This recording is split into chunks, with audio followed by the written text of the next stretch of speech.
Hi, good afternoon, and welcome to Poetry and Prose. Today we're going to be featuring Harricharan Narine, and I'm going to hand over now to Fisherman. Samarin. Thank you, Gusha.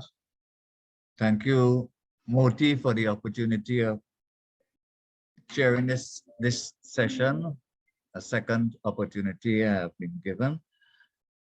Today, we are featuring one of the regulars of Poetry and Prose, Mr. Harricharan Narine. I have to say congratulations, Harry, on this feature that you're getting today for your works, your 3 books. More on that would be from Vishnu. Vishnu will tell us more about it. Mr. Narayan is a distinguished retired teacher. He was vice principal of the Mayaro Government School. In chapter 10, is that correct, Harry? Correct me if I stand to be corrected. Chapter 10 of this book, The Big Fisherman, you spoke about that school, the Mayaro Government School. Harry, is that correct? Harry, Yes, correct. Yes, right. He is originally from Hard Bargain. Vishnu, I hope I'm not taking your bit of info. He's originally from Hard Bargain, and Michael Anthony, fellow Mayaro, getting some static from someone trying to connect. Stage manager, someone is trying to connect this, so we're getting some static from it. Yes, he's originally from Hard Bargain. And Michael Anthony, as I say, a fellow Mayaro resident, has an interesting story about Hard Bargain. How when the Americans, who we call the Americans, that is the Afro-Americans who fought on the side of the British in the War of 1812, when they brought them to Trinidad to relocate them, they gave them this place. And they said, oh Lord, we didn't do like that place. It was a hard bargain. And so they had, they resettled them. The governor of the day resettled them in a place called New Grant. He gave them a new grant, and hence the name New Grant that still holds. That's according to Michael Anthony, and I have no reason to doubt Michael Anthony on his research. So I was saying, Harry, he settled in Mayaro, and that is the love of his life, in addition to his family and his books and so on. The Mayaro is the setting for this book that we are featuring today, The Big Fisherman. And besides The Big Fisherman, Harricharan Narine is noted for Heroes of Mayaro, Days Gone By. Those are the 3 books, and he has one, I suppose he's working on presently. So what we have lined up regulars of Poetry and Prose. I'm seeing a lineup of 12 persons, and they are feature readers of Poetry and Prose. So we look forward to hearing them read, each person. We begin with, as usual, whenever we have this author of the month focus, we begin with an interview, and the person interviewing the writer of the month is Vishnu Gosain. Vishnu himself is a retired teacher, and he also is a writer. The Coming of Lights is one of his novels, and his latest novel is The 12 O'Clock Man. I think Vishnu is also working on things. He has stories, he has poems, and we look forward to see what he will produce. So we begin with the interview by Vishnu Gosain of the author of the month, Harricharan Narine. I wish to hand over to Vishnu now.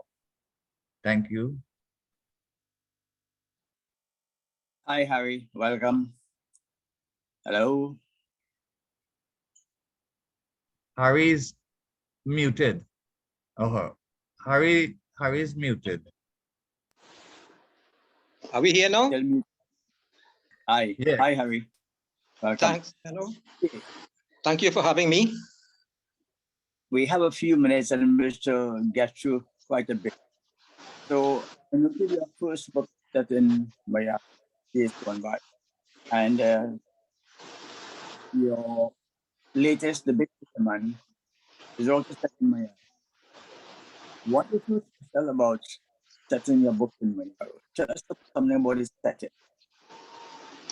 Okay, you're sort of breaking up, huh? But I'm getting the gist of it. The setting of the book is in Mayaro. You see, I have lived in Mayaro more than half my life, and I'm still here now. Mayaro is my hometown now. The children in Mayaro believe I was born here because they know me all the time. So I came here many years ago, and I got to love this place so much. When I became a writer, a small one, by the way, I decided to put Mayaro in a book or in some words or to promote Mayaro. So when the people of Mayaro read about Mayaro, or they will be proud of this place, and maybe they could say, maybe thank me for putting Mayaro in a map on the national scheme. So Mayaro has been a place, a melting pot for many, many peoples because of the beaches, the sunshine, the cool and the refreshing breeze. Sometimes the doctor will tell you, well, if you're sick, well, go to Mayaro and spend 2 weeks. Enjoy the salt, the sea, and the refreshing breeze. Enjoy the crab, enjoy the fish, enjoy the coconut water. So what more do you want? Mayaro is a healthy place. It's a place for holiday and, of course, to live. So while you're holidaying, you are living. Okay, That's so the first book in Mayaro, that is the Days Gone By.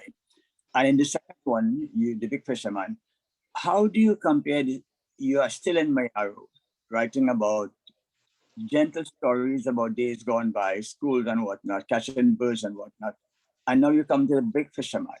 How does the time change? Is there a big gap between Days Gone By, Big Fisherman, that makes you have gentle and nice people down there in Days Gone By into near us in The Big Fisherman? okay. Let's speak about Days Gone By. Now, I grew up in Rio Claro. I spent my boyhood days in Rio Claro. I got my early education in Rio Claro. Of course, where you live, you get to love the place. As a boy, you would roam the district and go and play all over the district. You'd go and swim in the river.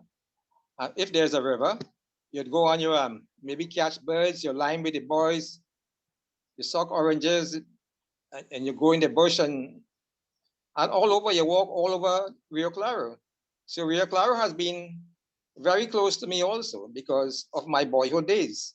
So when I went to Mayaro, I tell myself, well, let me write something about Rio Claro, especially my boyhood days and my school days. And that's how I began. My first book is based in Rio Claro, centered in Rio Claro, because Rio Claro has been so close to me too. You know, I can't forget my boyhood days and my boyhood friends in Rio Claro. So, like I said, my days gone by is really days gone by in Rio Claro. You understand? In yes, Days Gone By.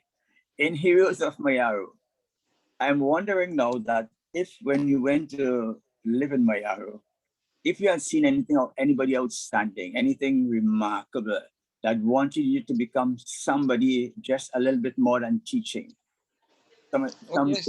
somewhere you leave your stamp on that landscape. Is there any outstanding individual like maybe Edwin Hingwan or Campbell or something like that? Well, anywhere you go, you will meet outstanding people. And sometimes these people, there is no recognition for them.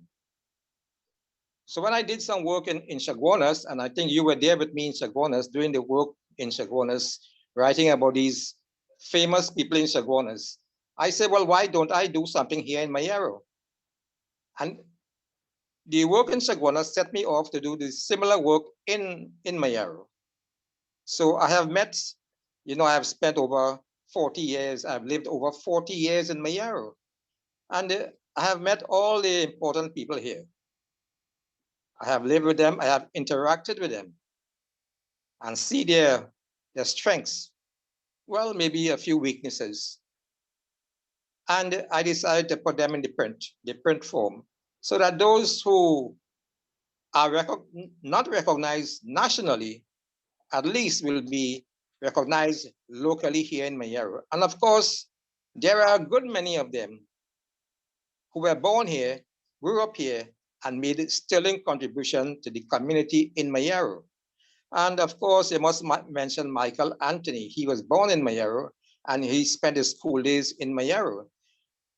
And we have a number of them, like Cyril Ford, by the way, and the Campbells. They were some of the prominent people in Mayaro. And Patricia Lizama, who helps the school children so much. And there are a number of footballers who, like the Alfred boys, who were outstanding nationally in football. So these people must be highlighted and they must be mentioned, especially in the history of Mayaro and in Heroes of Mayaro.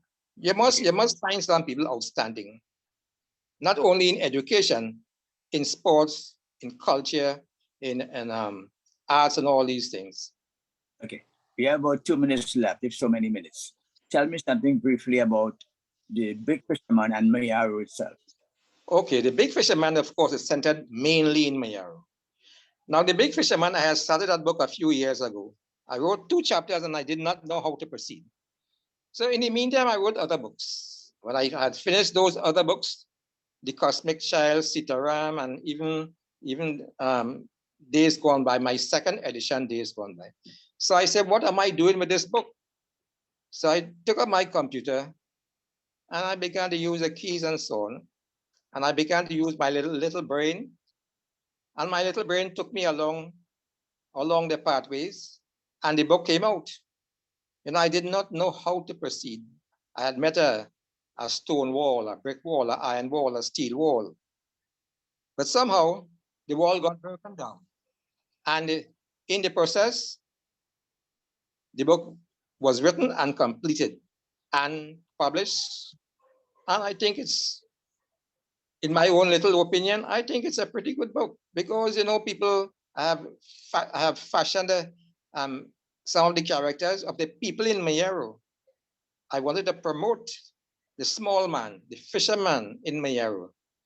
You see, the fisherman is very important in Mayaro. Fish is an important food. And okay. Yes. Okay, just thank you, Harry. We have no more time left, but thank you for that piece on the Big Fisherman. And that was a small interview between myself and Harricharan Narine on his writing and on his books. Okay, over to your question. Thank you so much, Vishnu. You sure didn't want that girl? Boy, we could hear more from Harry. Harry, I know Harry itching to say more, so much more about Mayaro and the Big Fisherman and his works. Is there anybody who would like to say something first before we begin with RT? Who would like to say something about that interview? Feel free. Moti? Great interview, and Harry, I'll get my book in Nigel Khan. Who was that? I didn't hear that. I said that was a good interview, nice information. And I got my Okay. from Nigel Khan. Yes. Okay. Well, anybody else?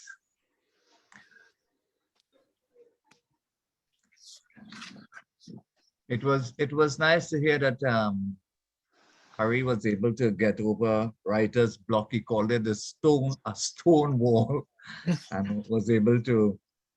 He talked about the cosmic child. I don't. Harry, I suppose later on could talk more about that, and Sitaram. That is works that's forthcoming. Yes. Yeah. So it was nice to hear that you were able to get over that, to transcend writer's block, that stone wall, and write about the big fisherman after you had revised Days Gone By. You mentioned Mayaro. Mayaro is the largest beach on the island. On this Yes. island. Correct, Harry? 9 kilometers almost long. And what you had to say is like an invitation to people throughout the country to come to Mayaro. Yes. Yes. So okay, with that out of the way, let us move to the first of our readers. It's nice to see you, RT. Yes, after an absence. Really nice to see you.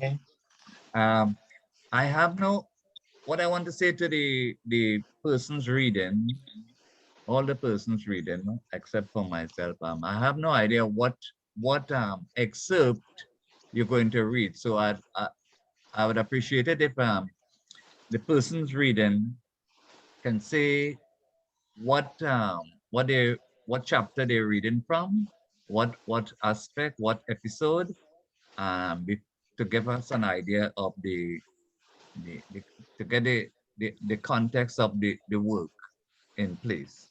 Okay, so Arti, Yes. yes, Moti, sorry, Moti.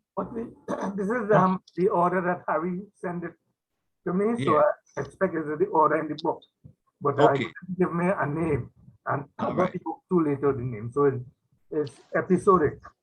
Okay, but they could just say what chapter, and that would help us. Okay, so Arti, over to you. Yes. We begin today's reading with chapter 2. It is titled Farewell, A Man Too Soon. When I saw all the neighbors gathered at home and the erection of tents, my heart raced wildly. I grabbed Mary's hand and ran to our distressed mother. We all embraced and cried uncontrollably. Children, she sobbed, your father's boat capsized in the sea and he fell. And when he fell, he hit his head against the boat and drowned. The weather was really bad. Strong winds and heavy rain, and he drank too much rum before going out to sea. Because of the bad weather, his friends could not find him. And when the sea became calm, they saw him floating. Then it was too late. The men managed to set the boat upright, place him in it, and bring him home. Ma could not be consoled. Words failed me. Pa's loss was a heavy burden on her. He was the sole breadwinner, and I admired his strength and dedication to his family. He was a hero, in my opinion. Pa lived by the sea and died by the sea. What a disaster. I'm still a boy and very immature. I did not realize what death was all about. I knew only about living. It is a traumatic experience when a loved one departs this world. Later in the evening, lots of relatives arrived and donated cash towards the expenses for the funeral. Luckily, Pa had taken out a small insurance policy a few years ago, and the proceeds would also go towards the funeral expenses and tide us over for a while. By 7 o'clock, the tents were filled with all manner of people. Rum flowed freely. Men and women too gambled at all fours, wapi and rummy.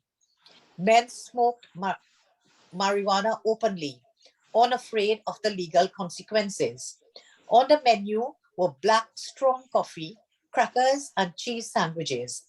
The people at the wake were a boisterous lot. At around midnight, a group of young men and women brought their African bongo drums and a lively rhythm began. All the other activities halted as spectators gathered around to admire the dancers and the tantalizing beat of the bongo drum as the powerful vibrations reverberated throughout the community. This cultural expression of dance continued till dawn. The main singer began a song in a voice. Bongo, bongo, any banana for me, bring me Lewi jam. This dance is a display of much skill and physical activity. And while Mayaro is famous for its bongo singers and dancers, it is also famous for its stickmen.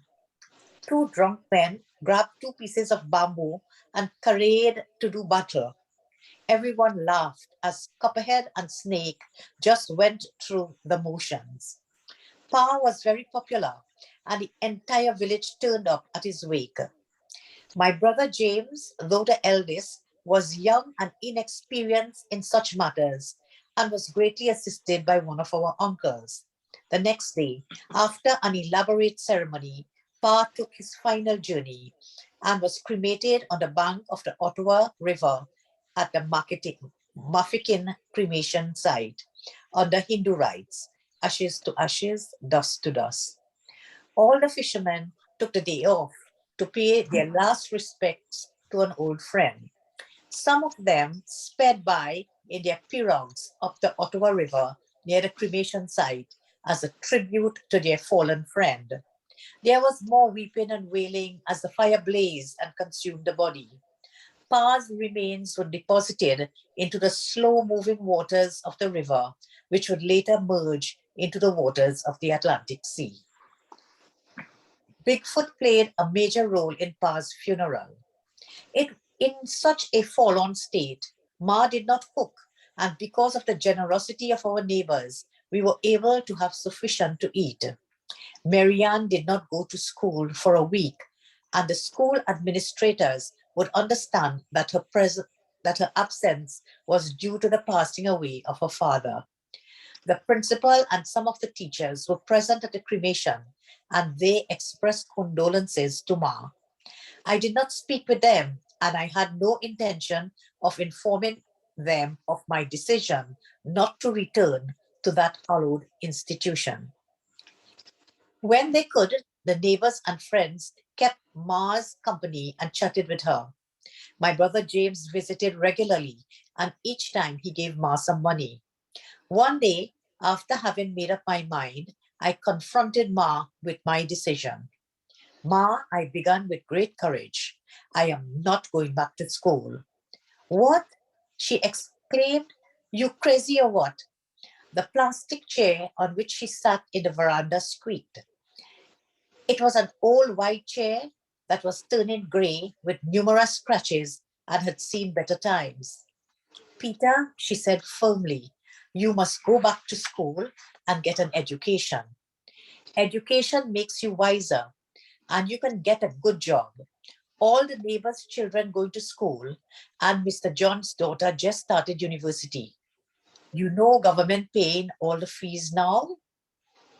Now, that was my contribution. This book from Harry, I received it by mail, and I keep it close to me. It reminds me of a friend who is the epitome of kindness, honesty, intelligence, and compassion. I enjoy the story very much because it is so Mayaro, so easily told with all these qualities that makes Harry who he is today. Over to the next reader. Okay.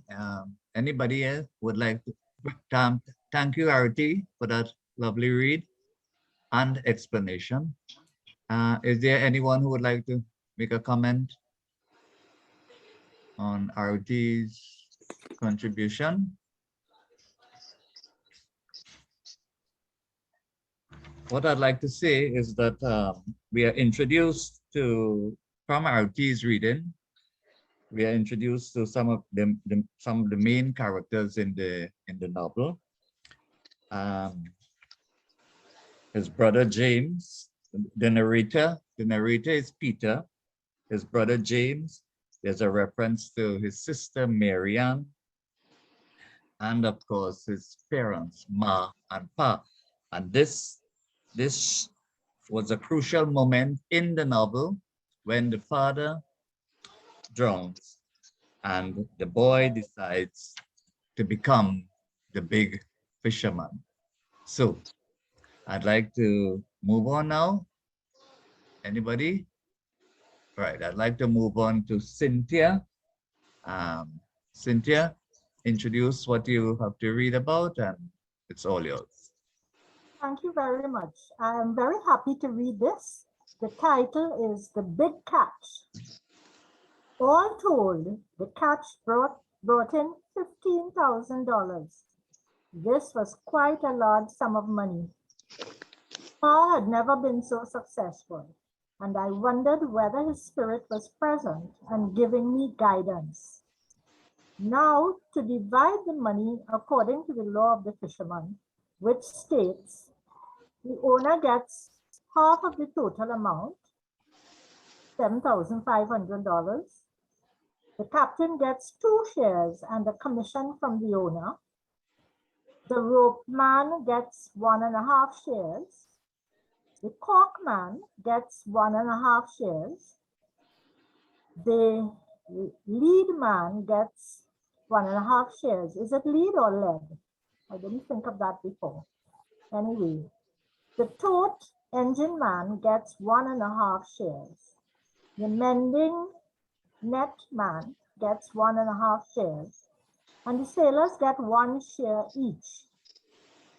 After such a wonderful success, everyone was engaged in batching, cleaning the net, and placing it in the boat. The engine was unhitched from the Mayaro Spitfire and transported to my home and secured in a shed. Indeed, everyone was happy and satisfied with the day's events and the returns. Was that beginner's luck? Bigfoot accompanied me home as a matter of security, as I had a large sum of money from which I gave him his commission, plus some more. He was grateful and left. When I arrived at home and presented Ma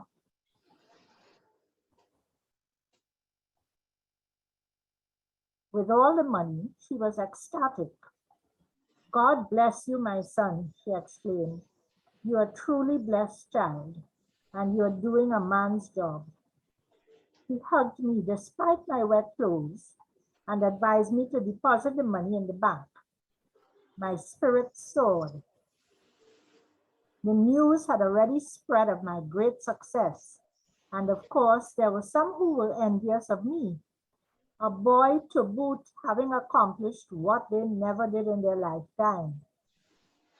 Many fishermen dreamed of making such a big catch, but Bigfoot must take some credit too. Bigfoot took the bottle of punch and rum and with the other sailors drank to their heart's delight. They continued in their drinking spree at the sandy beach bar at the corner of Gill Street and Pleasance Road. They boasted of the big catch and they dubbed me the Big Fisherman. The men became boisterous and a fight ensued. The bar owner called the police who wanted to arrest the men, but had a change of heart as no one was pressing charges. The next day was a day of rest.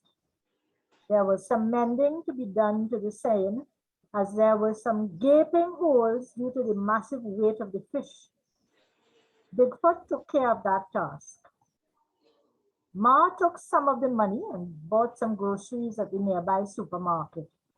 He made a delicious meal of rice, curried fish, and lentils. Ma was an excellent cook. The neighborhood stray mongrel was fed, and he barked a thank you, ma'am, as he trotted away. Later, Ma sent parcels of fish to some of the neighbors who were thankful for them. I gave Marianne some extra money to buy a gift for herself. She smiled and said, "You're playing Big Daddy now, eh?" To which I smiled. She was a pretty girl and had to give her a certain amount of protection with God's help.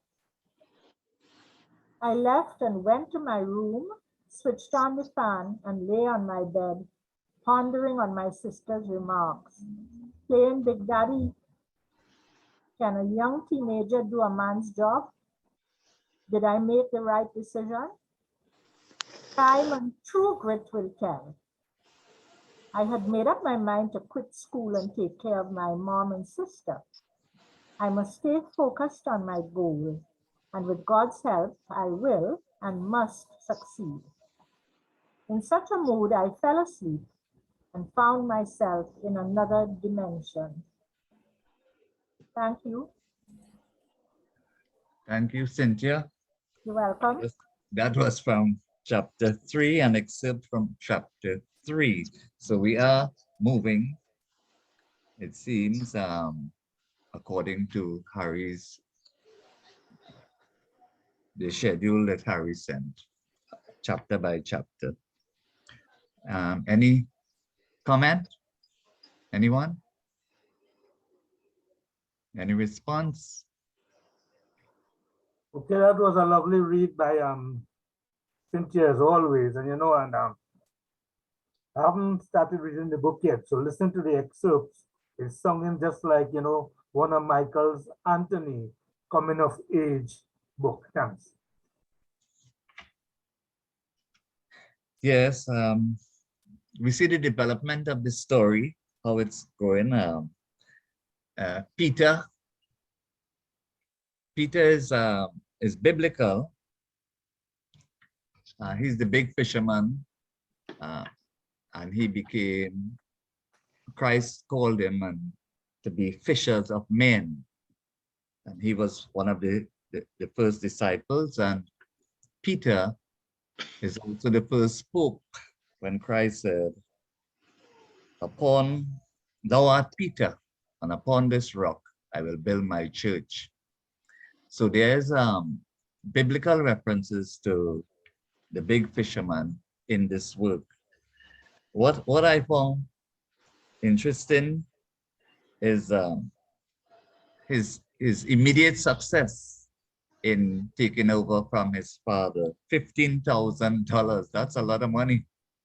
And Cynthia rightly gave a breakdown of how it is allocated. What is also included in this chapter is a hint of what is to come later on when he says, "The news had already spread of my great success, and of course there were some who were envious of me." Muti, I wouldn't give away what that is all about.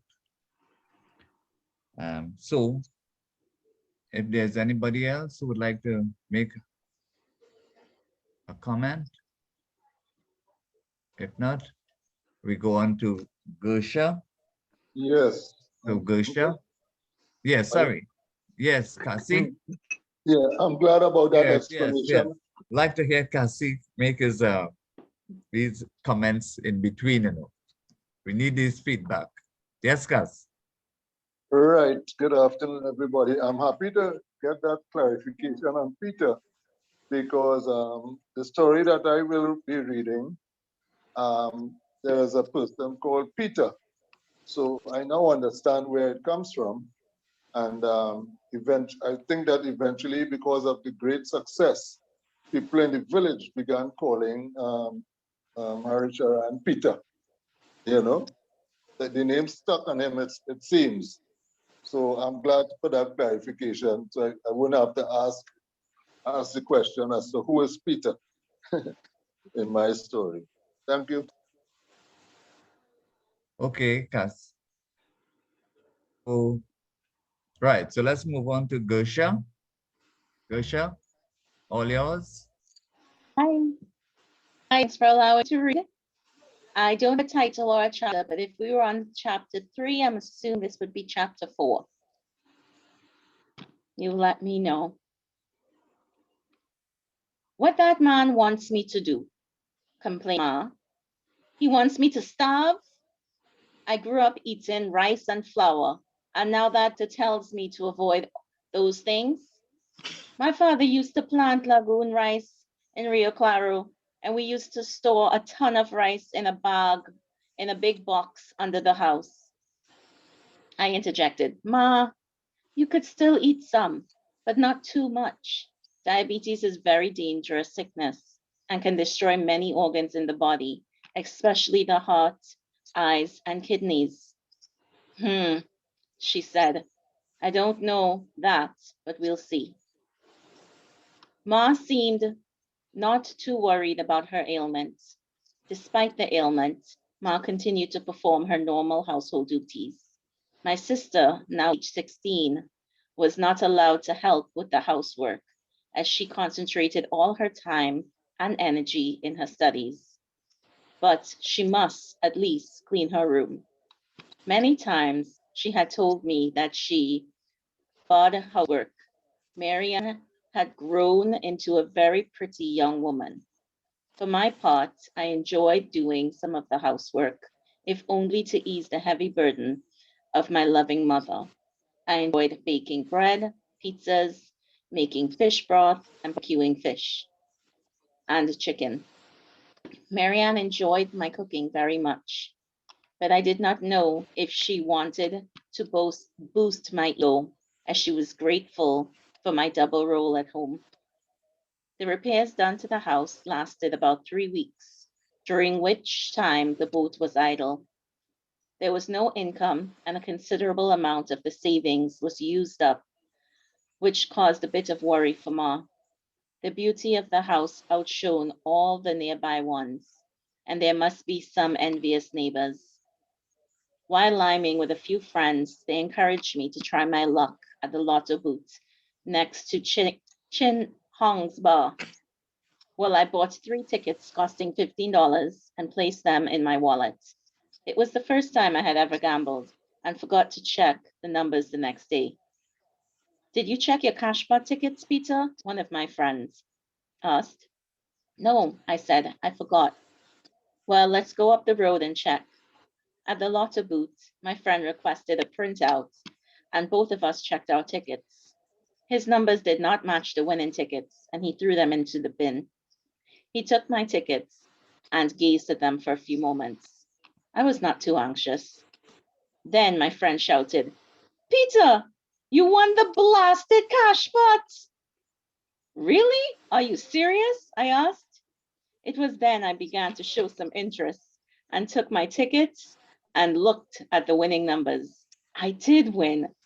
2 persons had won the cash pot, and I was one of them. I would collect $99,000. That was a pretty big sum. I promised to give my friend a portion of the winnings. Said my friend, you could go to San Fernando and collect the money. Well, I was happy for such a good fortune. This sum was more than the amount I had spent on the repairs on the house. The dream of the gold spoon and the ambrosia. Oh, life had been good to me. Ma and Marianne would be happy too. Both these ladies would love some new clothes, especially Marianne. While gambling may be immoral, this was one legally and sanctioned by the state. However, I will not be addicted to such practices, especially to alcohol and ganja, marijuana. Later in the week, I traveled to San Fernando and collected my winnings. From that, I gave my friend $1,000, and $2,000 was given to the principal towards the children's Christmas treat. My old principal was all smiles and shook my hand. She sent for the vice principal. Peter, you seem to be a very successful businessman, and I wish you success in all your endeavors. said Miss, as she handed over the cash to the vice principal. She said to the vice, "Do you remember Peter?" "Sure," he said. "I remember him well. I remember that he was the long distance runner who won many trophies for the school. He made us proud." I left the office with smiles on everyone's face. I felt a sense of inner joy that I could make others happy, especially the children at Christmas time. Thanks.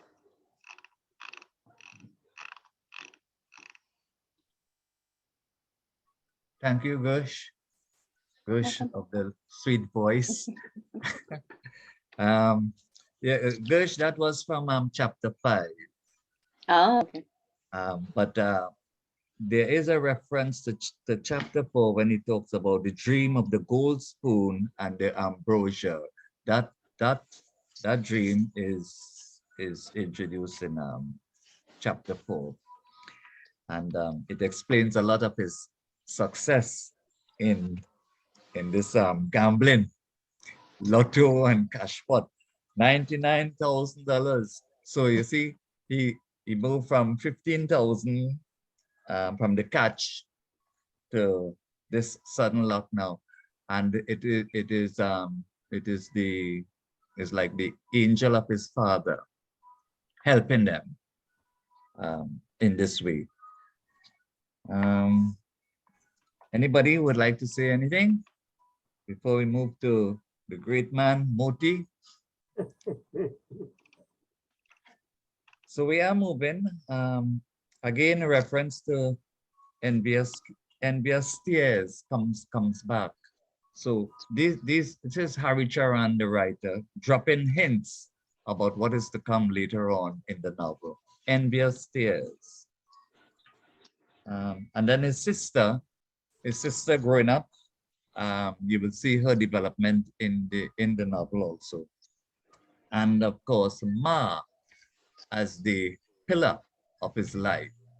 Ma is the one who lends a great deal of moral support, not financial, but moral support to him. Every endeavor he gets into, Ma is the one who gives a blessing, and in a nice, pleasant way, and encourages him to take on new investment and so on.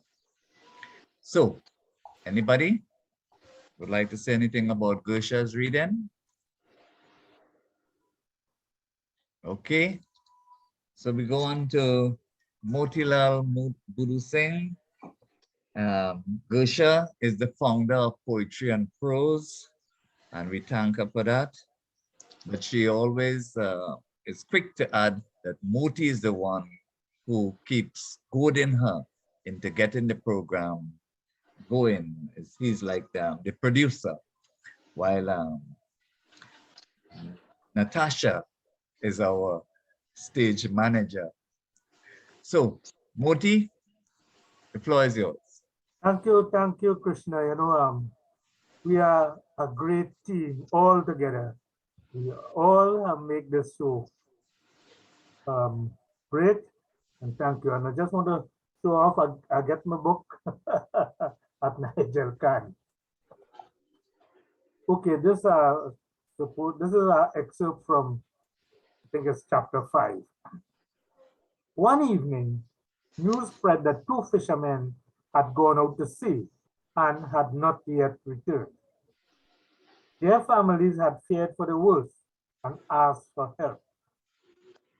Another rule of the fisherman: when a fellow is in distress, you must render assistance. 3 boats with lanterns immediately left the shore in the direction they were supposed to have gone. Hours were spent searching. In the semi-darkness, I spotted a boat drifting. I sped to the area and found the 2 men in the boat. They were in good spirits, but cold and hungry. What was more frightening was that the boat was drifting towards the open ocean. "What happened to you fellas?" I asked as I pulled alongside their boat. The blasted engine conked out and wouldn't start, they said. I tied a tow rope to the boat and headed back to shore with the stalled boat in its wake. The drama at sea ended. The families were overjoyed to have their loved ones at home and safe. The men were very grateful for such life-saving deed and warmly thanked me. Boys, I said softly, don't mention it. I know you would do the same for me. And we all went home. I was quite satisfied with my good deed for the day. The next day, one of the men who was the owner of the boat approached me and made a proposition. Would you like to buy the boat, he asked? I inquired, is it for sale? Yeah. Boat, engine, net, everything. Well, I don't know. I had some big expenses recently. Look, he said, I will give you a bargain price. 20,000 for lock, stock, and barrel. I hesitated to reply, but it was really a bargain. Why don't you come back tomorrow? Then I will give you a definite answer. Sure, he said, I will come back tomorrow. I want to sell my boat only to you at this price. And here. To my dear mom, I related to her of the news. Do you think that's a good idea, son? She asked. Can you handle two boats at the same time? Ma, I have two captains, I replied. Each one would captain one boat, and there's enough money in the bank for such a purchase. I think I can manage it. I see you are a very successful businessman, even better than your father. God bless his soul. Go and do what you have to do, son. May God guide you. Well, that was settled. I shall buy the boat and Carter will captain it. On the following day, Jerry returned early. Tell me something good, he said. I smiled. Good news, he smiled. The boat is all yours. Let us do the paperwork very soon. I took Jerry in my van and went to the Mafeking office of Mr. Cyril Ford, a justice of peace and one of the most respected gentlemen in the community. Mr. Ford typed up all the necessary documents, which was duly signed by Jerry. On completion, I thanked the agent but very capable JP for his assistance. Finally, I handed Jerry a check for $20,000. He was happy and I was happy. It was a win-win situation. I then informed Carter that he was to be the captain of my new boat, the Atlantic Saga, and he was overjoyed. Carter gave me a bear hug. You are a real boss. Let me buy a beer for you. Occasionally, I enjoyed a beer. Carter bought 2 beers and handed me one. Cheers, he said, and we clinked bottles.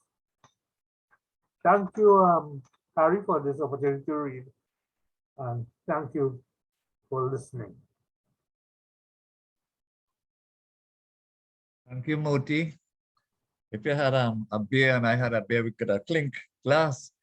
You notice that these fishermen drink a lot, and Harry explained that in one part of his book, why they had to be drinking so much.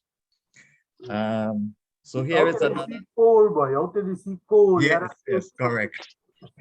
Correct. Any response to Moti there? Any comment? Moti, that was from chapter 6. And again, it shows the continued success of Peter, where he moved from one boat, the boat of his father, called the Mayaro Spitfire, which was captained by Bigfoot, a loyal employer. And he now has another boat. He bought this other boat, the Atlantic Saga. And another employer who was a bit envious or jealous of Bigfoot, he got his opportunity to be captain of this boat. So this big fisherman is really moving from success to success. He now has 2 boats at his disposal and two captains. So if there are no other comments, we go to Kasi Sengo. Kasi is the chief elder of this forum, past president of the Writers Union of Trinidad and Tobago. Kasi, over to you. Thank you very much, Krishna. And here we are again with everything going great for Harricharan, now dubbed the big fisherman Peter. And we have seen a lot of success money-wise. We have seen the closeness between mother and child. And we have seen the love for the craft of fishing. And now we want to get some more success from Peter on land. The headline for this that I received is Harry 5 for Cassie. I decided not to go out to sea with the boats for a period of time. I will monitor the situation, and when the boats came ashore, I would be there to oversee all the business transactions. The two boats must not go out to sea on the same day. As such, it would be easy to keep track of the business at hand. Well, to put it in perspective, I was the owner of 2 fishing boats at that very young age. As I was driving towards Mayaro, it began to rain, and a young woman who was walking flagged me. I stopped the van and quickly wiped the seat to avoid her clothes getting soiled. I opened the door and she came in. "Good morning, Peter," she said in a soft voice. "Morning," I returned the greeting. It was Kathy, who lived close by. "Boy, that's a heavy shower," she mentioned. I switched on the wiper blades at a faster speed.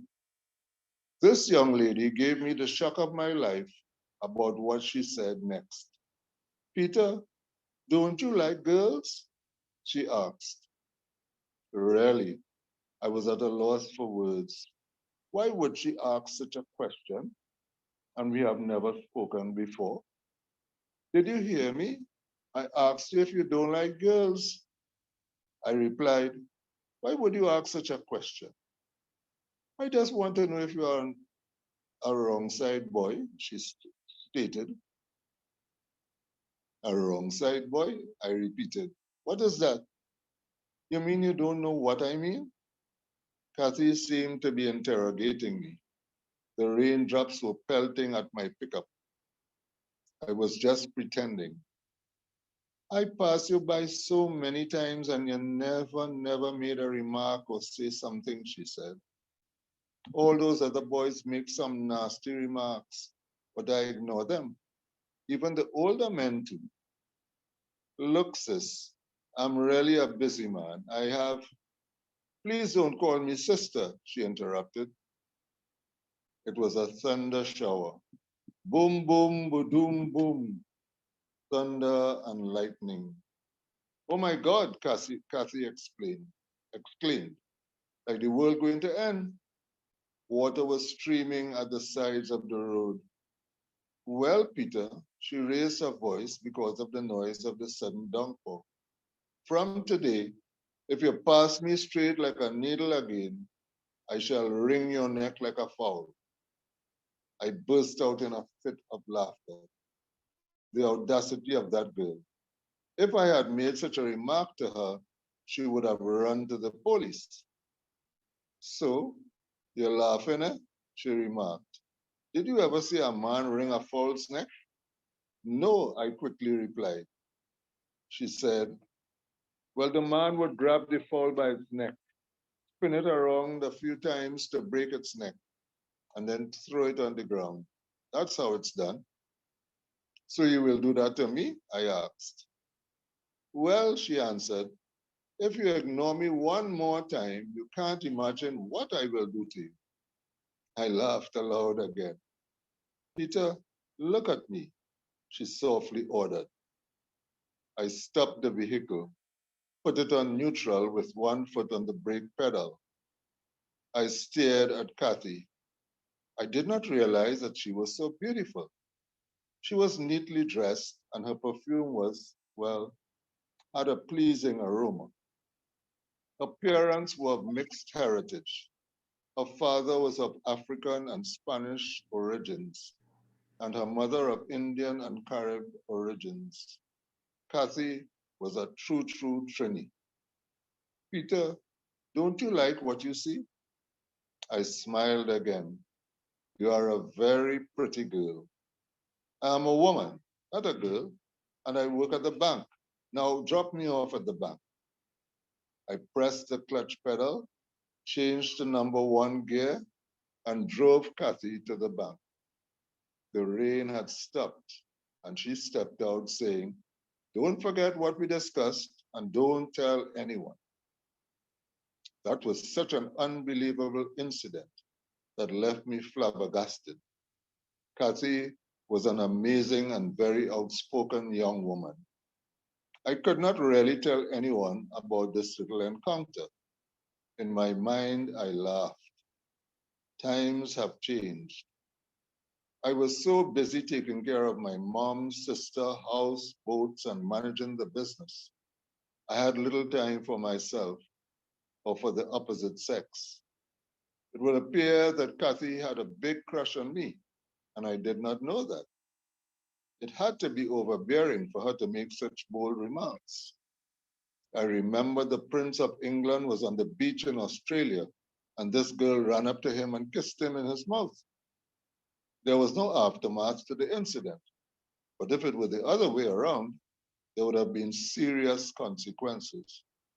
Well, she had initiated the game and kicked the first ball, and now I must join the game and play too. Yes, I too can play the game and see how things work out. Thank you very much, Harricharan, for this opportunity, and thank you everyone for listening. Thank you, Cassie. You got a key moment in the novel to read there, that romantic, very romantic moment, episode. Yes, exactly. Where somebody asks you if you're wrong side. Yes, a wrong side boy. How romantic can that be? And then tell me about it. You say what? If you pass it straight like a needle again, I'll wring your neck like a fall. What? That's it. What romantic language? I remember having to kill fowl. My grandmother. I spent some time, as I said before, in San Grande, and I had to kill fowl. And you had to kill fowl like that, hold the neck and wring it. It was very a violent way of ending, but it was meat for lunch. Any response there? Any comment? Anybody would like to come in? Well, I learned something new today. Wrong side. Yeah, well, just I hear that one too. That was a lovely piece, and Cassie certainly did justice. Yes. Thank you. What a nice piece. What a nice romantic piece. It was nice to see Harricharan using onomatopoeia to the boom, boom, boom, boom, the thunder shower.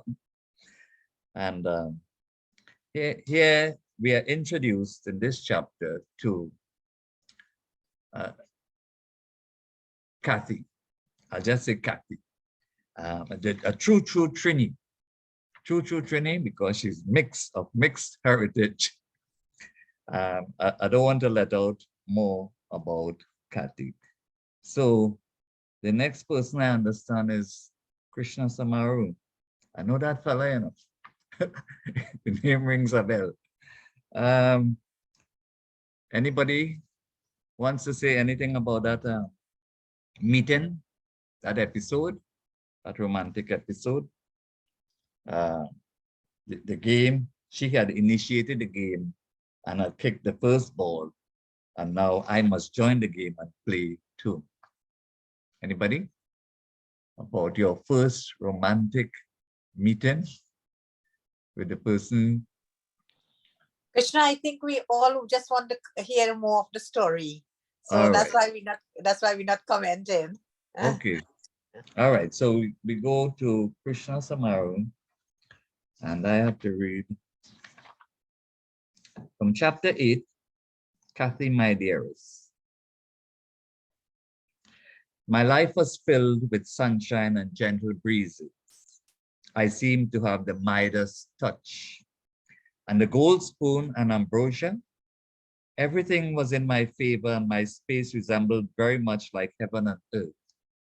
I thanked God for such blessings.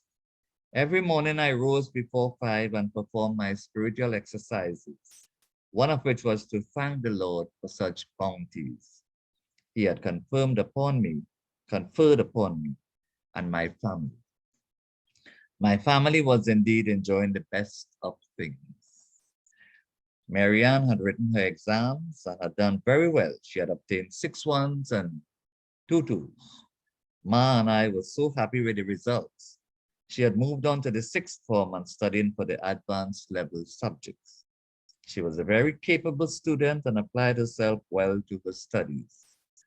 Ma was coping well and seemed to have put the past tragedy in her life to rest. She did her household chores with a purpose in life, still having a loving daughter and a son to care for. It was necessary to have a landline telephone at home in these modern times. Consequently, I made arrangements, and within a week, the telephone company came and installed the required equipment. Some of the neighbors already had theirs installed. My 2 able-bodied captains, Bigfoot and Carter, were out to sea regularly and bringing in good catches that translated into good money. I was making about $40,000 per month and sometimes more. I treated my captains well, given what was due to them and extra payments on their commissions. Those fellows would do anything for me, for I treated them so well. They loved drinks, and I supplied it to them. Ma would cook dal puri, chicken, and duck for them, and this they relished with lots of pepper. Marianne also loved that dish without pepper. As the tides of fortune came rushing in, I decided to buy another vehicle. Ma was informed, and she said that if that was my decision, to go ahead. Marianne would be 18 soon, and she had mentioned that she wanted to get her driver's license. That meant that she wanted to drive, and I was the one to provide the car. Secretly, I made all the arrangements, and one day the salesman came home with a brand new silver gray Toyota Corolla and handed me the keys and documents. Ma was surprised, but my sister was overjoyed to see a brand new sparkling motor car in the garage. She wanted to go for a drive immediately. She dropped her book bag downstairs and got into the passenger's seat. I drove off with the air conditioner on. Peter, she said excitedly, this is such a beautiful car. I love it. I just love it. It gives a luxurious ride. Will you give me a drive, please? But you don't have any driving experience, I commented. Just a little tiny drive, please, she pleaded. Okay, I said, let us go to the back road. She got behind the steering wheel and I showed her the brake and accelerator pedals. It was an automatic transmission car. Do not press on the gas pedal too much, I warned. She drove off a bit too fast and I asked her to ease the pressure on the pedal. My hand was also on the wheel to it. The road was clear and she drove only for a short distance. We were taking a chance because that was illegal. Then I told her to stop and she pressed on the brake pedal. Suddenly, the car jerked to a halt and she laughed. Not bad for a beginner, I commented. Soon this car will be yours when you are able to drive. True? She asked. Well, the car is ours and for you to drive too, I said. We changed seats and I drove the car back home. My sister was very pleased. Thank you, Harry. for this reading this excerpt from chapter 8. Chapter 8. Is Zorina there?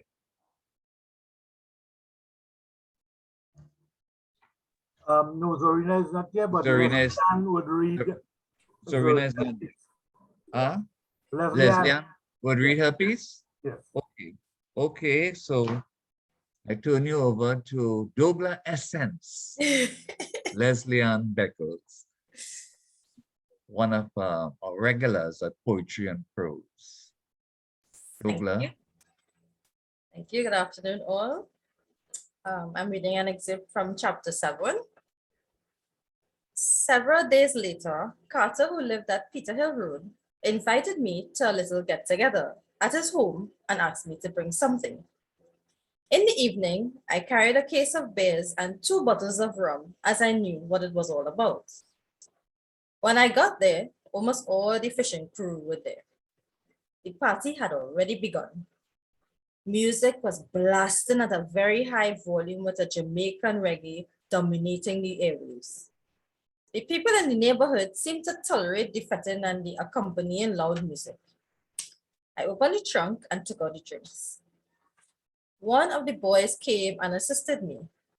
There were many big iron pots, all filled with various types of cuisine. "Welcome, boss, welcome," said Carter. "All the boys are here and eat anything you want." "What kind of meat do you have in those pots?" I asked. "Well," said Carter, pointing to the pot, "this one has broth, this one has alligator, and this one has a mackerel snake." Jeez and ages," I exclaimed. "You fellows are eating anything?" I thought that this was disgusting, but I had to line with these boys. Said Bigfoot, "Boss, let's try a little piece. It tasting really good." "No thanks," I said. "I shall eat the broth." "You're missing out on good food, boss," said Carter. Some of the boys were lighting up some big ganja spliffs, and the aroma pervaded the atmosphere. I hoped police were not patrolling the area. While I was partaking of the broth, everyone else was dishing out the mackerel snake meat, and to my big surprise, that meat finished first. Well, it must have tasted exceedingly well, but I would have none of it. The boys were a boisterous group, but were having a great time eating and drinking. The captains came to discuss business with me, and it was agreed that Carter would make the tide the next day and Bigfoot would go the following day. "Boss," said Carter, "how about sponsoring some more drinks? The stocks are running low." I got the boys 2 more bottles of rum and 2 cases of beer. They were very pleased, and I decided to leave. "Okay, boys," I said, "have fun, behave yourself, and don't forget that tomorrow is another work day." "Good night, boss," said Carter. "Catty asks for you." I smiled and they all laughed. Dear Catty, I must see her soon. I seem to be in her thoughts all the time. Youth is all about action, and our hormones play a very important part in the chemistry of our systems. One Saturday morning at about 8, the phone rang. It was Catty. She said that she was going to the beach at Mayaro Road and that I should meet her there. Well, I thought I should. After having breakfast, I told Ma that I was going up the road and headed to Mayaro Road. I parked the van at the side of a wall and walked on the sand towards the beach. Suddenly, out of nowhere, someone jumped on my back and I fell to the floor. It was Catty, and she was on top of me laughing.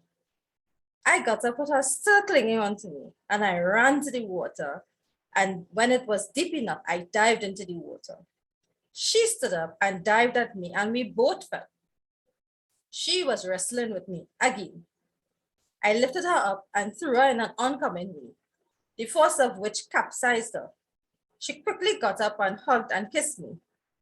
I had hoped no one was watching this little frolic, but there were spectators. 2 young men approached me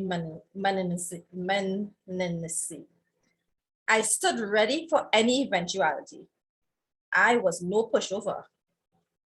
Kathy told them to go away, but they still kept on walking towards me. Don't worry about those monkeys, shouted Kathy.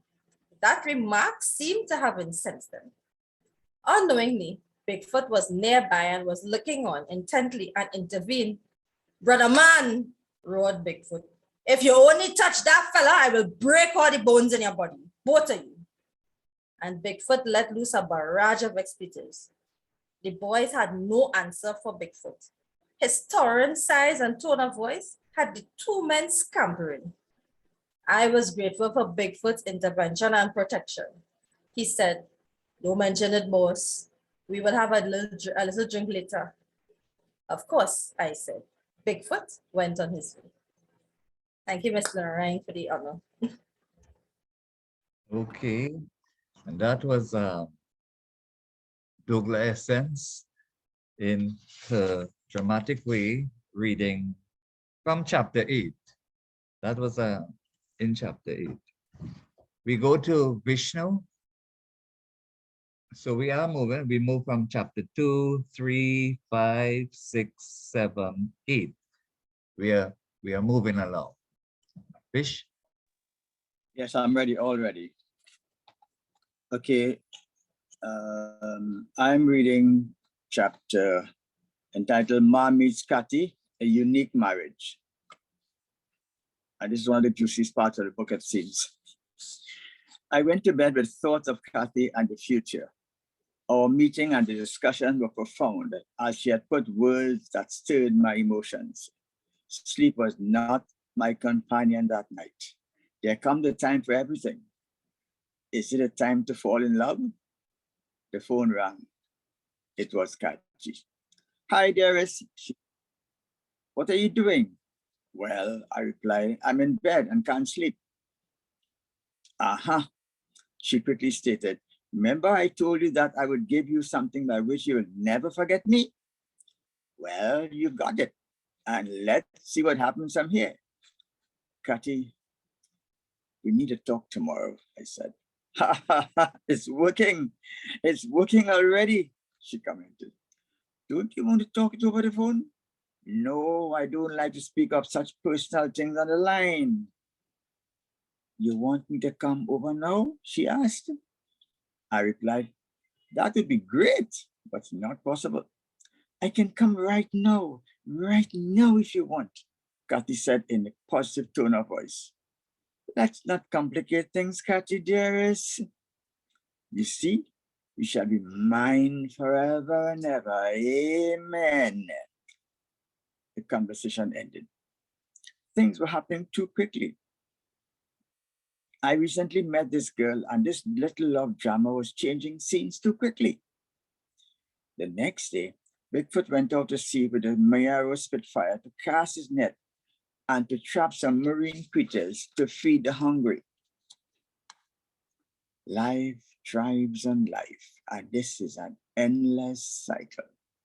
According to the theory of evolution, life first began in water, and as such, the flesh of fish is easily assimilated within the human body as opposed to the flesh of other animals. After transporting the equipment to the boat, I returned home with the van, took a bath, and went back to Mayaro with the Toyota to get a few items in the market and to meet Cathy. She was still there, waiting and also shopping. Our eyes locked in, and I bought 2 more drinks and went to the car to talk and to sip the drink. In the car, she held on to me for some time and did not utter a word. Silence is another language more profound than the spoken word. Tears were running down Cathy's cheeks. It is disheartening to see a woman cry. I wiped away the tears with my hand, and I understood the emotional moment. Peter, she began, and more tears. Don't speak. I consoled her. Don't speak. I fully understand. We were locked in an embrace, speaking the language of lovers, not by words, but by emotion. After those precious moments, I decided to drop off Cathy at her home. but she insisted I take her to my home first. Well, I did not expect such a turn of events, and I shuddered to think of what would be the consequence. Anyway, I drove the car to my home and parked downstairs in the garage. I did not know what to do next.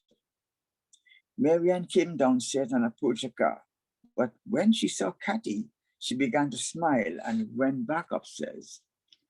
"Ma," she shouted, "you got to see this. Peter has brought his girlfriend home." "What did you say?" Ma asked. "I said that your son has brought his girlfriend home, here." "Really?" she asked. "Let's go and meet her." Ma led the way and Marianne followed. Kathy and I were downstairs and chatting.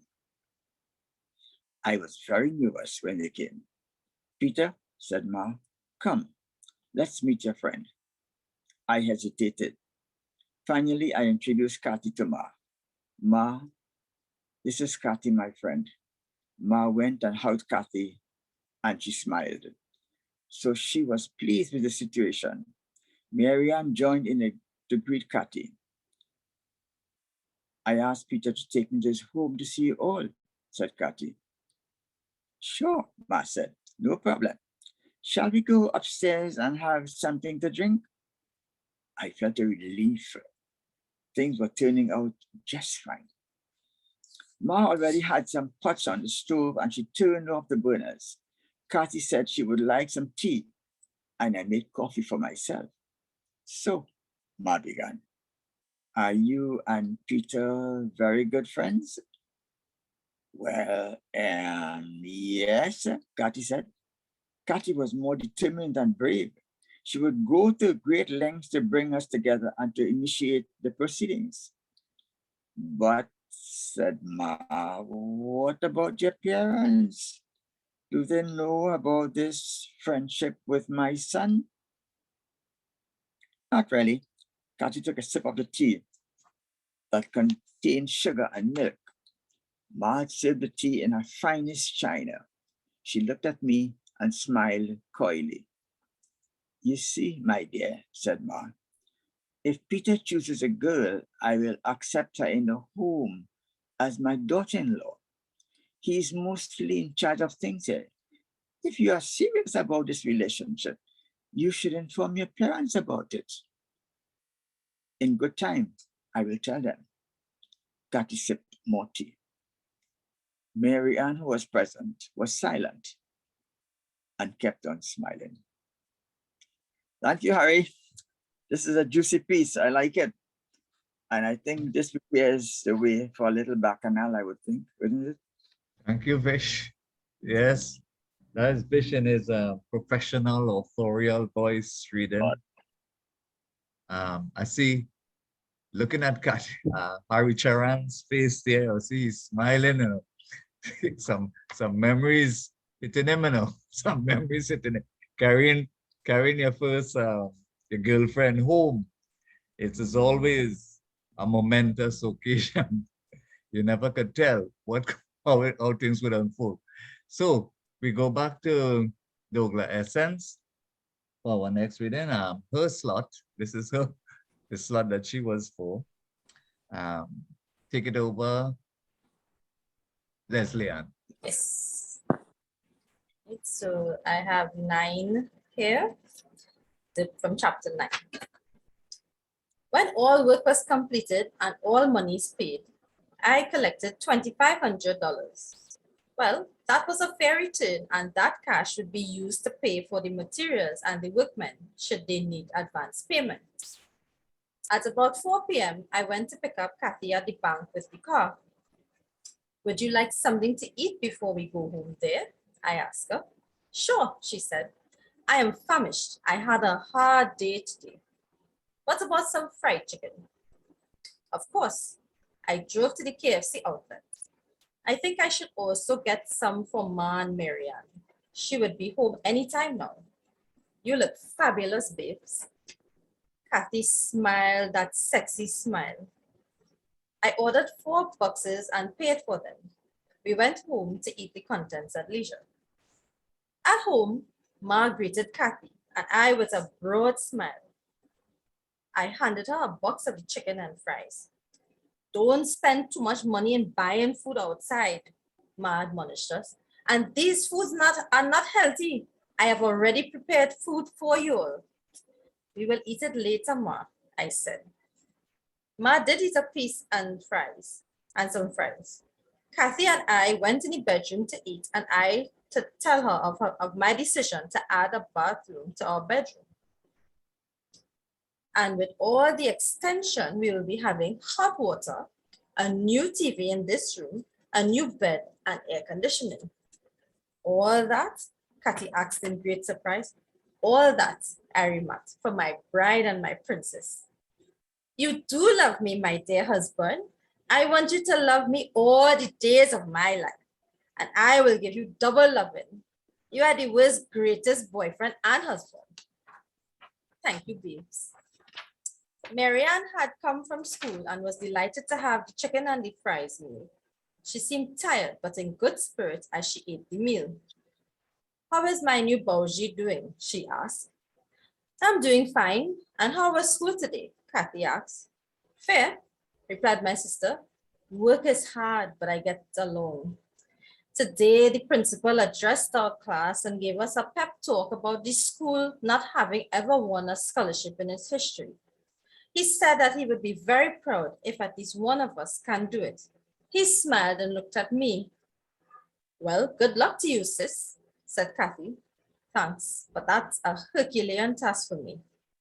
But sis, you know what the mighty Hercules, son of Zeus, completed all his tasks successfully and against great odds. Well, yes, said Mary, but Hercules is Hercules, and I am Mary. Don't be contrary, Mary, I added. She laughed.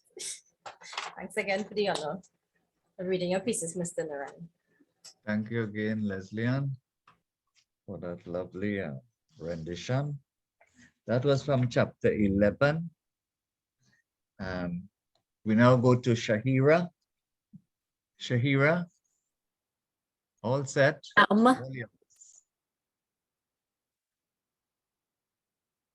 I have chapter 10 in front of me. So let's begin. It took just over 3 weeks to complete the work on the new bathroom, and the finished product was outstanding. Everyone commented on the great work, and I told them that Ma could take a hot shower whenever it was necessary. Son, said Ma, I am accustomed to the pipe water, and I really don't need a hot bath.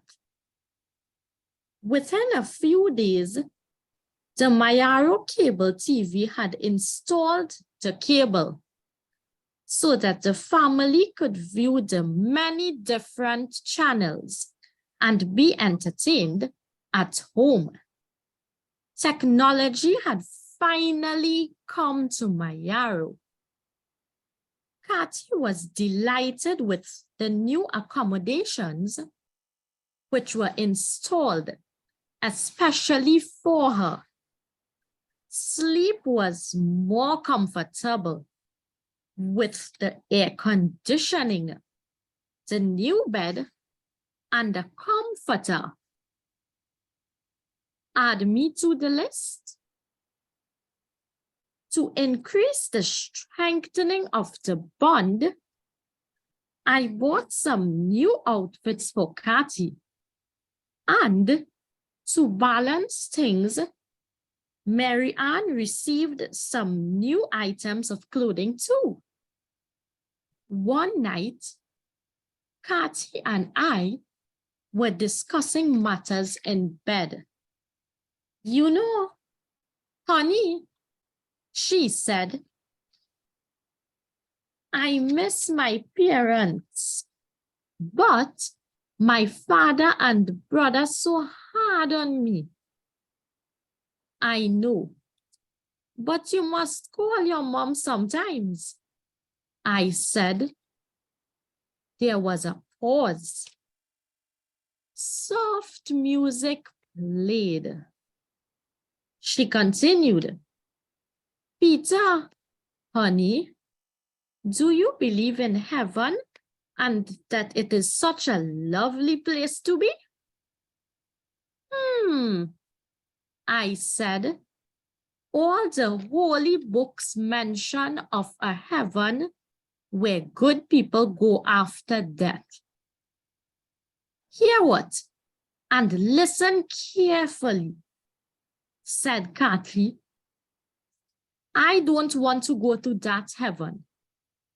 Right here and now is heaven for me. People preach about heaven being such a nice place. But I don't hear of them rushing to go there. It means that they don't know or not sure. When they get sick, they hurry to go to the doctor or the hospital to prolong their lives here. I said, I never thought about that. You're brilliant, babes. Honey, she said smilingly, heaven is here with you. Well, babes, I said, that is pleasing to my ears. And not only to my ears, but to my mind and all the billions of cells in my body. When you are happy, I am happy. The same here. When you are happy, I am happy too. This is our love story. And right now, I am a very hungry woman. Usually, I would rise at about 5 in the morning to prepare for the oncoming day. On that dark morn, I failed to rise to catch the early rays of the morning sun that would energize the body and soul. It seemed that a ton of bricks was bearing down on me, and my body ached all over. I could hardly shift my body on the bed. Kathy was asleep, blissfully and breathing softly. With a mighty effort, I sat on the bed.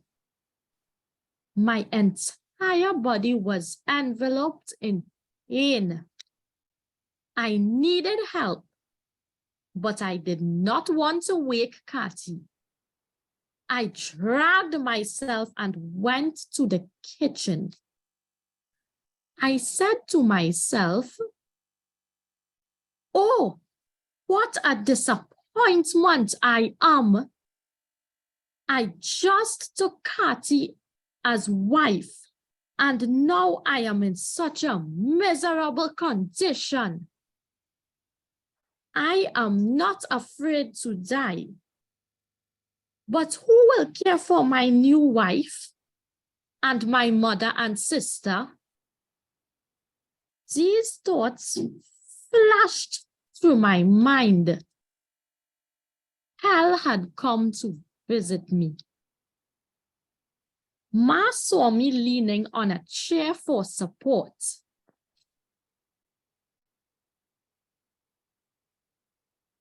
Peter, she shouted.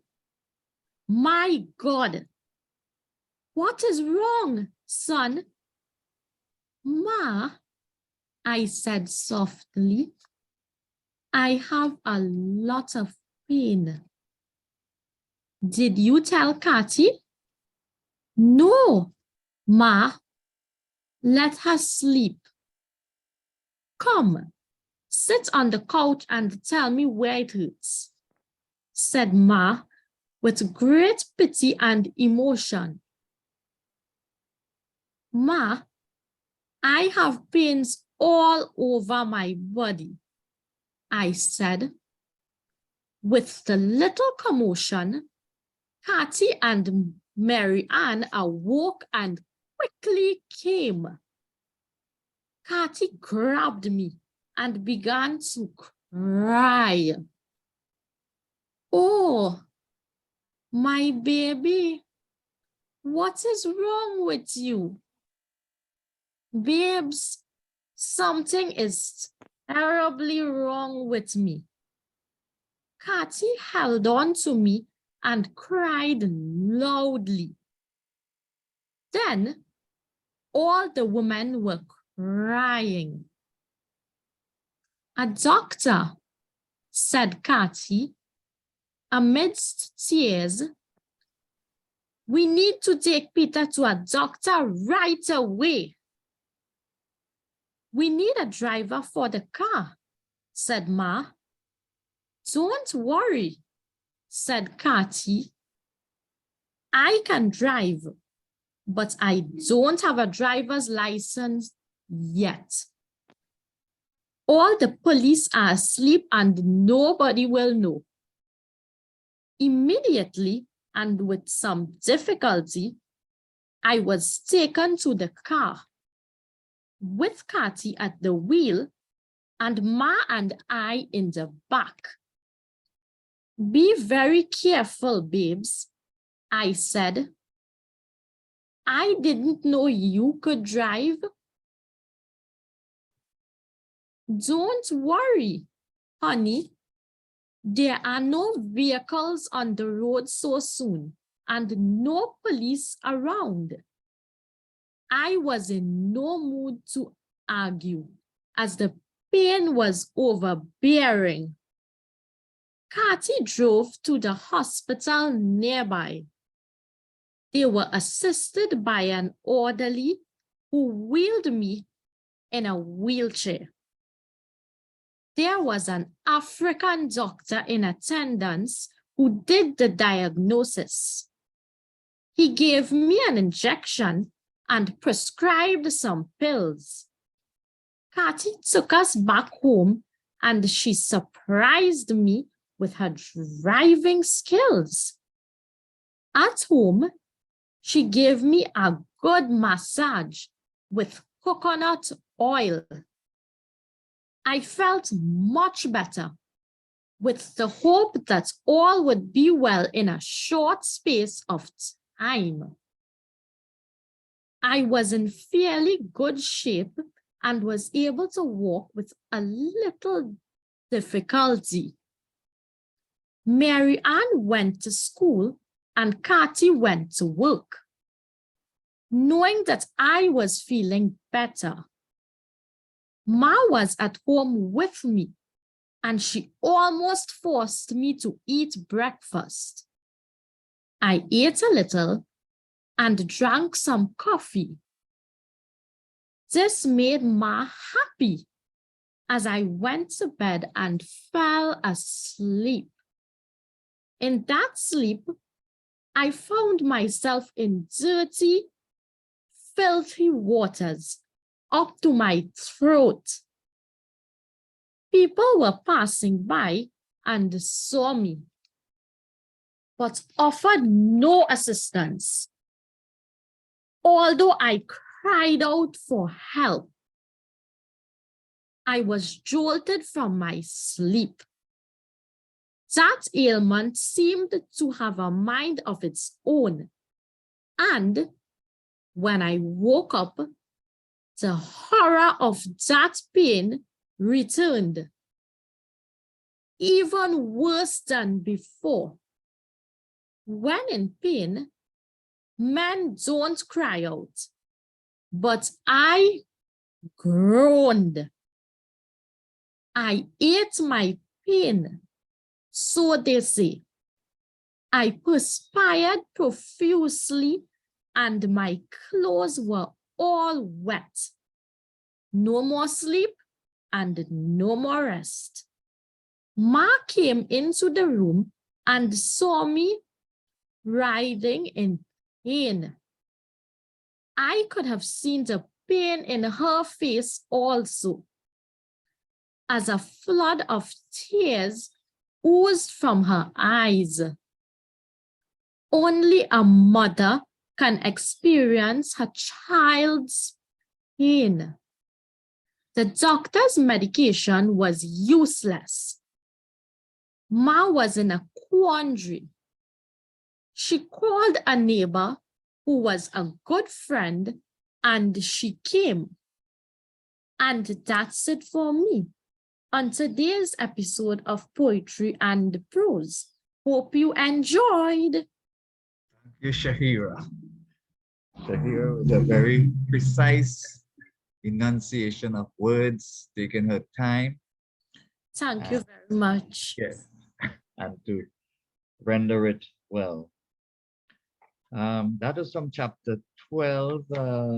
The subtitle of the book is A Mayaro Love Story. The title is A Big Fisherman, but the subtitle is A Mayaro Love Story. And the first part of what Shahira read, we got that, we got why it was so subtitled, where the two persons, Peter and Kathy, are feeling like they are in heaven with each other. I see Natasha put up in the chat, lyrics Harricharan. And then, of course, this chapter introduces a turn of the tide, when we move from heaven and then there is hell. So we have two readers left, and we have the time. Let's move on to Afisha. Is Afisha here? Yes, Afisha is here. Afisha Ali. Taylor. Afisha Arinamia girl. That's Afisha okay. Taylor. All yours. Okay, so good afternoon, everyone. I hope that you all will be able to hear me because it's raining cats and dogs by me, but I will try to project as much as possible. Yeah, we're hearing. Okay, all right. So I'm reading from the 11th chapter.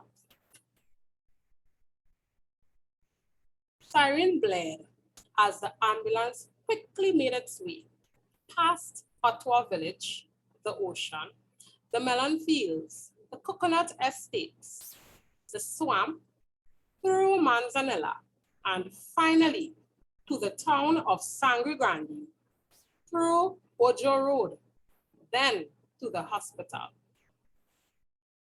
I was in and out of consciousness, which made me unaware of all the drama. Again, I found myself on a hospital bed, a needle still sticking in my arm and being fed intravenously. What kind of strange karma did I have to create life-threatening incidents? What was the universe? What did the universe throw at me? Back home in Mayaro, two women were at their wits' end how to cope with the situation at hand. It seemed hopeless. The woman shed tears openly. "Oh Lord," pleaded Ma, "please help my son, I beg of you."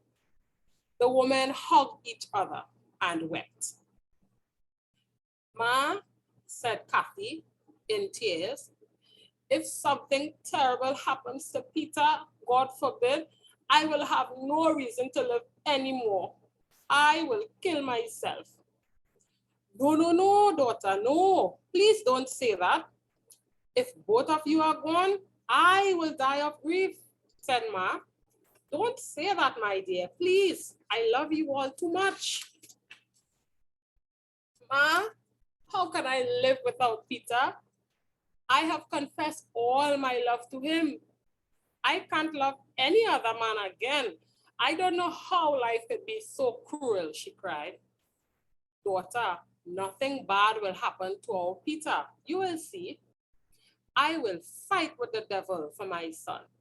I will take on his whole army, I alone. We will fight this battle together, Ma, Kathy said as she gave support. We will find a way to destroy the enemies. In such an emotional state, the ladies had lost their appetite for food. With tears still flowing, Kathy packed certain items of clothing in a bag to carry for Peter in the hospital at visiting hours in the afternoon. Those women had too much love for me, Ma and Kathy.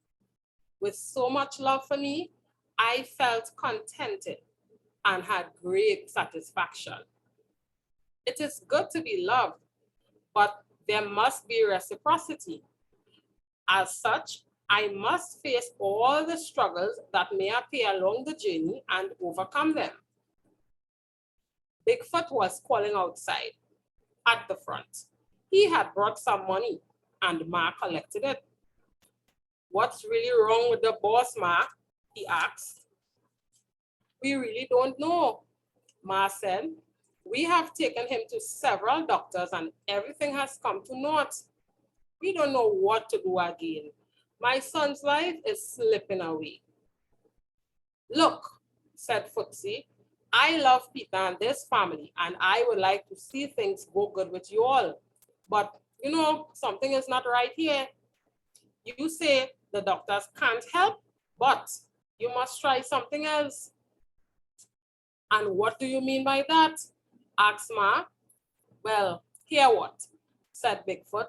I know many people who were cured by men and women of high science.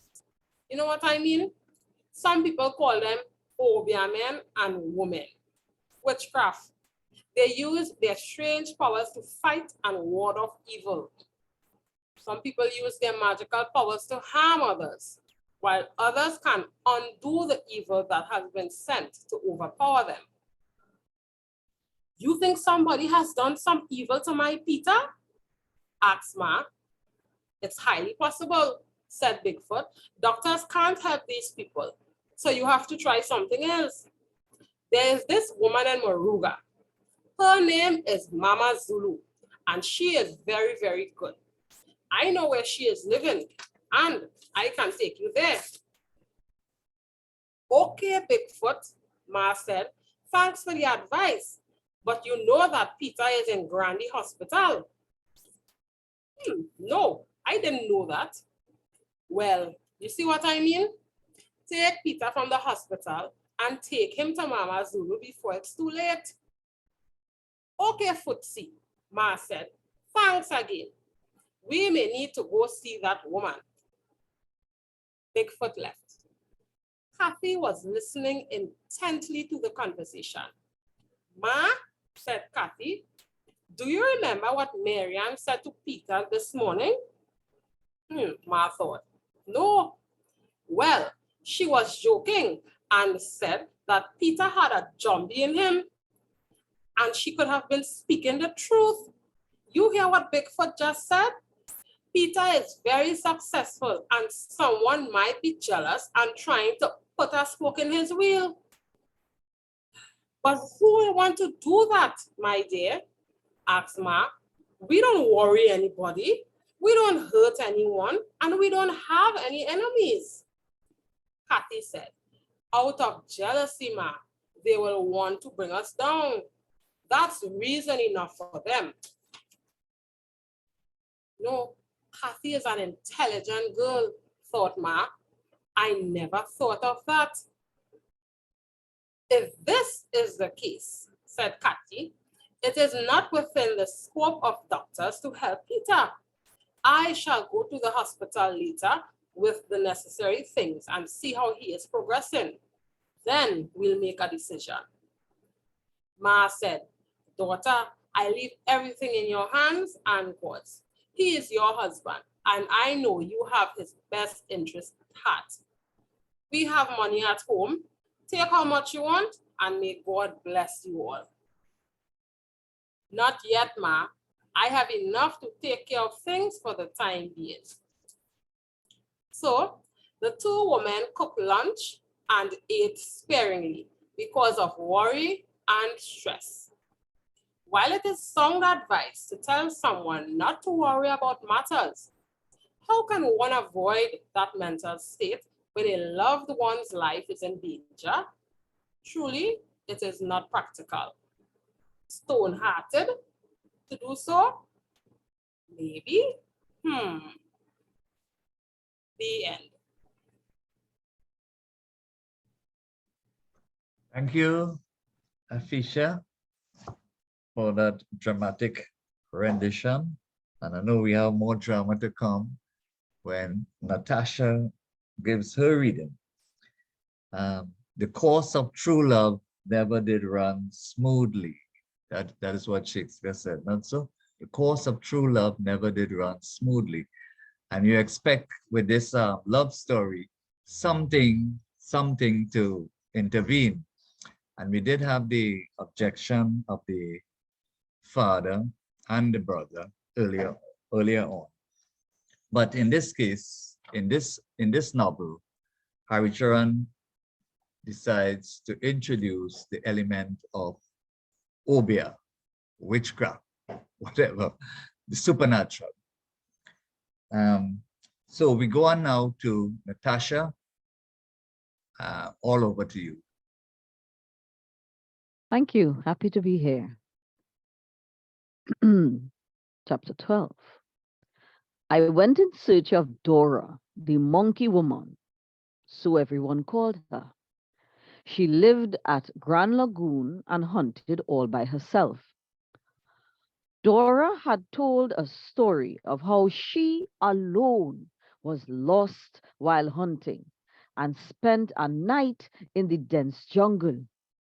Indeed, she was afraid, but kept on walking until she arrived in Penal, hungry and with mosquito bites all over her body. She hitchhiked rides until she reached Mayaro. I called out at her home and she came outside with a cigarette in her mouth, reeking of alcohol. Eh, she said. Is you Mr. Peter? What you doing here? I am looking for you and a monkey, I said. Well, you could take me.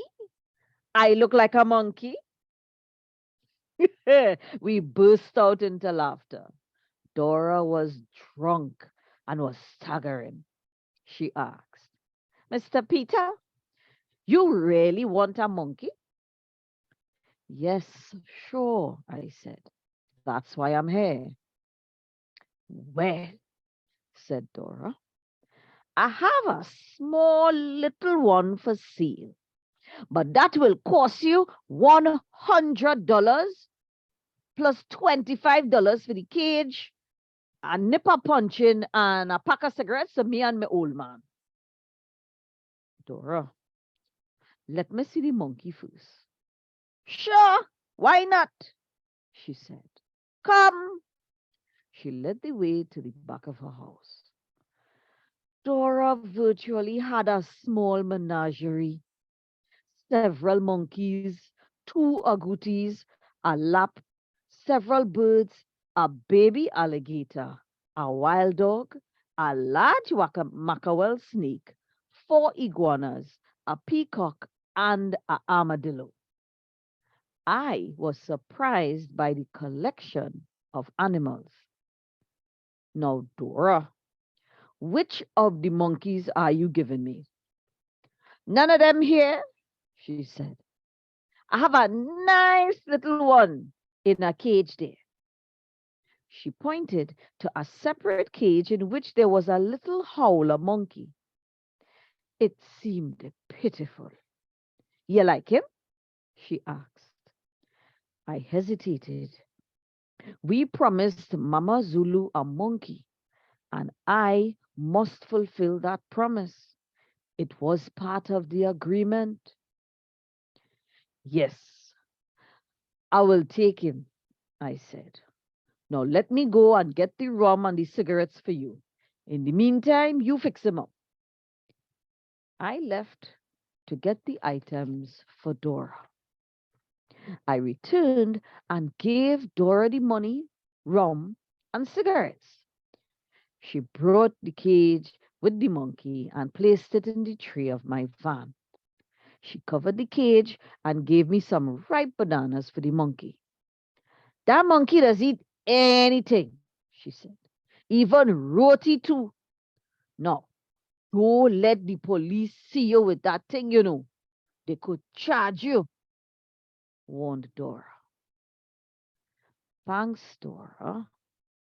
I headed towards home, leaving Dora to drink her punch and rum and smoke cigarettes with her old man. Ma and Kathy were waiting for me at home. Where were you all the time?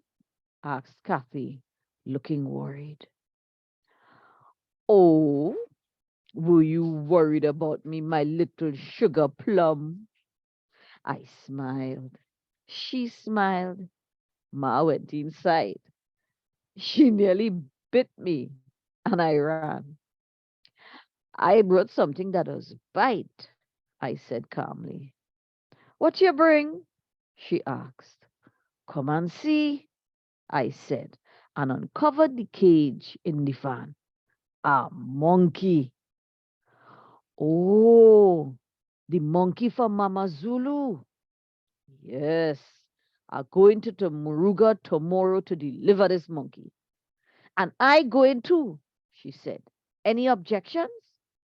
No, babes, I said. None whatsoever. That monkey looks cute, said Kathy. Does he really bite? I don't know, I said. But don't put your finger in the cage. I took the cage from the van and rested it on the table downstairs. The little creature was in constant motion in his cage. I opened the door of the cage and was about to put a banana for him when he grabbed it from my hand, held it with his two front limbs, tore the peel with his teeth, and began to eat the sweet stuff. Kathy was looking at his actions. Poor thing, she observed. He's hungry and lost his mama. And that was my portion of the reading. Thank you, sir, Mr. Harricharan Narine. Thank you ever so much for having us read your awesome work. Thank you, Natasha, for your dramatic rendition, as usual. My pleasure. That brings us to a close of the readings. The monkey, of course, is what Mama Zulu requested as payment for what she was able to do. So at this stage, we have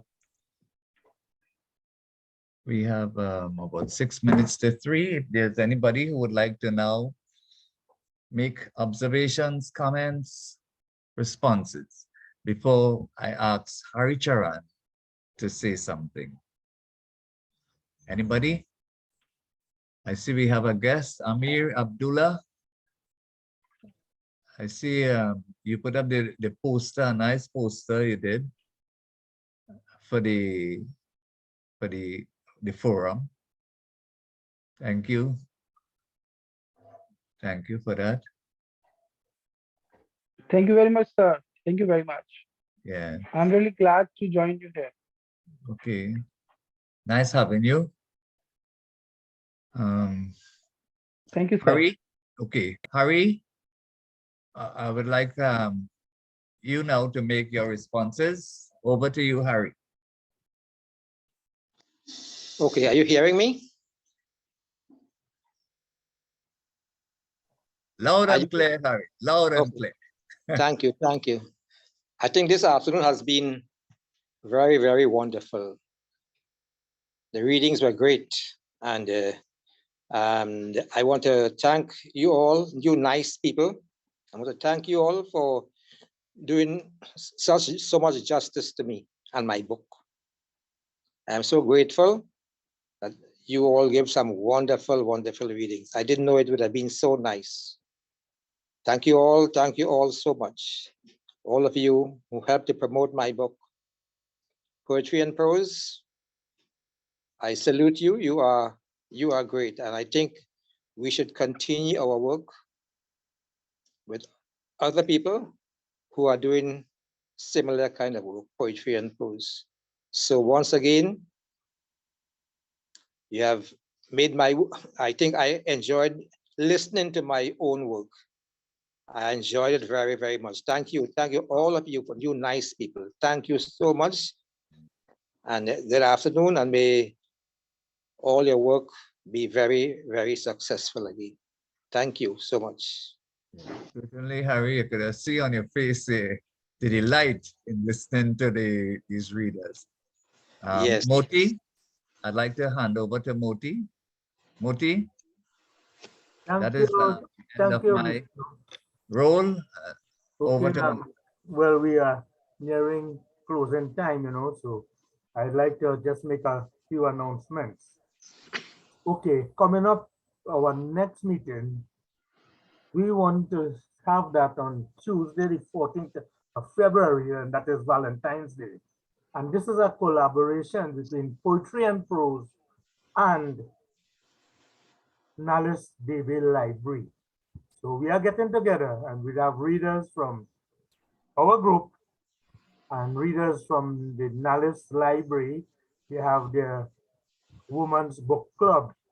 We'll be joining together. So let us start looking out for and preparing our Valentine readings. The topic is love. So that's it.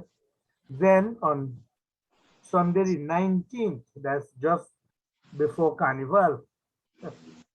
And I like to give people a challenge that they wouldn't they would have to accept. So I asked Cassie Sengo to coordinate some poetry and some calypsos that we can read as poetry for a session entitled Calypso is Poetry. And we plan to do that on Sunday, the 19th of February. As some of you know already, Vishnu, Kasi, Krishna. In March, we're doing remembering Anson Gonzalez on World Poetry Day. So we have been working on that. Cynthia has been sourcing some work, has been inviting people, Anson Gonzalez's daughters and other folks. So we can look forward to that coming up in March. All right, and yes, and in April, we're hoping to present as our pottery month for April, because March would be kind of filled up. We're looking forward to asking Frank Mohan, who has been joining us every week from Canada, and we hope to highlight Frank's work as author of the month for April.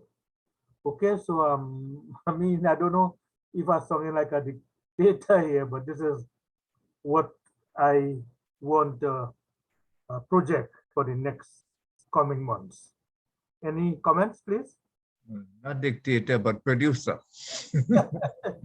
Thanks, Krish. Here, I second that.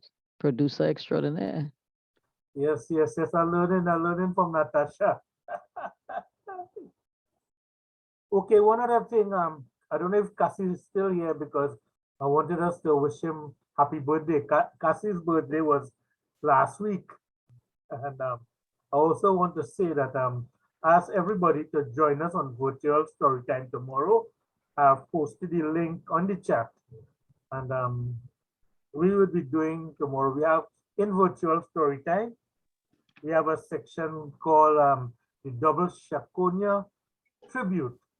And I will be doing a piece tomorrow on Cassie, because Cassie on virtual story time. So you could join us. If you can't remember the link, you just go on Facebook virtual story time at 5 o'clock and you can join us. Leslie Ann or Natasha, you want to say any more about that?